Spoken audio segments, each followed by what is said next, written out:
আচ্ছা, বাংলাদেশে এখন অনেকেই অনার্স কমপ্লিট করছেন বা ডিগ্রি কমপ্লিট করছেন। এখন চাচ্ছেন কিছু সংখ্যক স্টুডেন্ট বা অনেকে চাচ্ছেন যে ভারতে ভর্তি হবেন, কোথায় কোন ইউনিভার্সিটিতে অ্যাডমিশন নিতে পারবেন, কোন কোন সাবজেক্টে। কারণ অনার্সের মাল্টিপল সাবজেক্ট হয়ে থাকে, কেউ সায়েন্স, আর্টস বা কমার্সের থেকে কেউ পাস করছেন, কেউ ডিগ্রি কমপ্লিট করছেন, কেউ হিস্টোরি বাংলা নিয়ে কমপ্লিট করছেন, অথবা হচ্ছে বিভিন্ন মাল্টিপল সাবজেক্ট নিয়ে কমপ্লিট করছেন। তো ভারতে আপনারা কোন কোন সাবজেক্টে ভর্তি হতে পারবেন, কেমন খরচ পড়বে, স্পেশালি পাবলিকে হবে নাকি প্রাইভেট হবে, প্রথমে ক্লিয়ার করে দিই।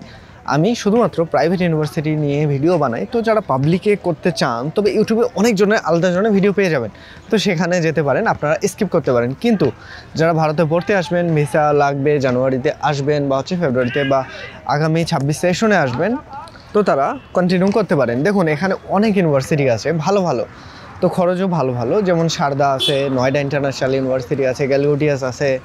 কলকাতায় এখনও শুরু হয়নি, তো কলকাতায় আমি ওভাবে করে বলতেছি না।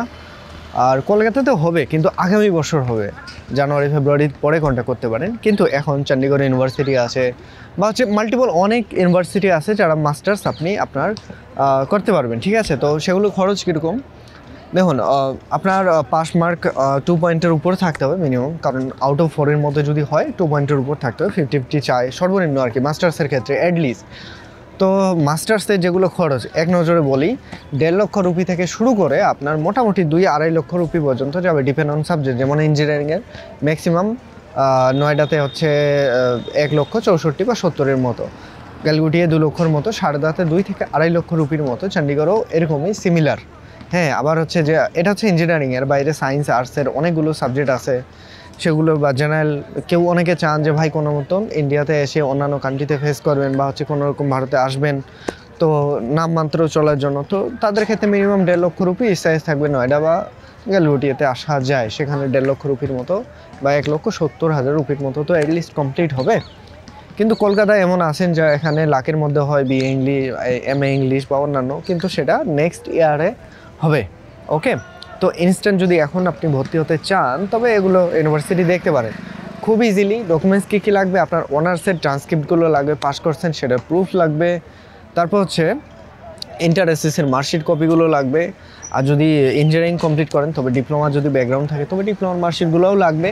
আর আইডি প্রুফের জন্য মাস্ট বি এনআইডি অথবা হচ্ছে পাসপোর্ট কপি লাগবে। পাসপোর্ট বানানো নাই, বানাতে দিন, ঠিক আছে। আর এরকমই ফিস আশেপাশে আর কি, তো 1.5 থেকে 2 লক্ষ বা 2.5 লক্ষ ম্যাক্সিমাম রাখতে পারেন। অনেকে আবার এমবিএ করবেন, সেগুলোর ফিস কীরকম হয়, এমবিএর ফিস একটু হাই হয়, তো সেগুলো 3.5 থেকে 3 লাখ থেকে শুরু করে 4-5 লক্ষ রুপি পর্যন্ত যাবে। সেটা কলকাতাতেও করলে আপনার 5 লক্ষ রুপির উপর পড়বে। ওকে, তো কলকাতা কিন্তু এখন সিজন নেই, এখন হচ্ছে দিল্লির দিকেই আছে বা চণ্ডীগড়, সারদা, নয়ডা এগুলোতেই, যেগুলো আমি সচরাচর ভিডিও বানাই, তো এগুলো ইউনিভার্সিটির মধ্যেই রাখতেছি, ঠিক আছে। এগুলোর ডাটা হচ্ছে এরকমই।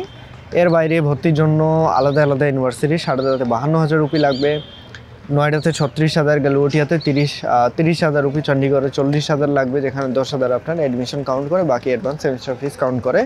তো অন্যান্য ইউনিভার্সিটি আলাদা আলাদা, যেখানে ভর্তি হবেন কলকাতার জন্য প্রথম সেমিস্টারের পুরো ফিসটাই নিয়ে নেয়, তো আলাদা আলাদা ইউনিভার্সিটি আলাদা আলাদা হিসাবে কাউন্ট করে, সেগুলো লাগবে।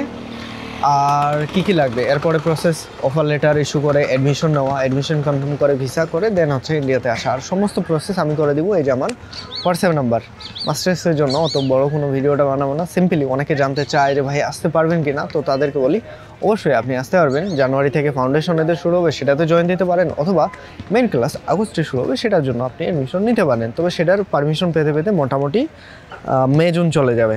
আর আর্লি আসতে চাইলে জানুয়ারিতে ফাউন্ডেশনের জন্য জয়েন করতে পারেন, এখনই অ্যাডমিশন নিতে পারেন, কারণ 15-20 দিন, 1 মাস তো ভিসা টিসাতেই সময় চলে যাবে। জানুয়ারি আসতে মাত্র 1 মাস সময় আছে মাঝখানে, এই 1 মাসে আপনি আপনার ভিসার কার্যক্রম, পাসপোর্ট, অন্যান্য অ্যাডমিশন প্রসেস এগুলো কমপ্লিট করতেই সময় চলে যাবে। তো ভর্তি হলে দ্রুত কন্ট্যাক্ট করতে পারেন। এই যে আমার হোয়াটসঅ্যাপে। আর আমি একটা খুবই সুন্দর ইউনিভার্সিটিতে আছি, সেটা হচ্ছে সারদা ইউনিভার্সিটির অন ক্যাম্পাসে আছি। আর আমার পার্সোনালি কোনো সার্ভিস চার্জ নেই, সো টেনশন নেই।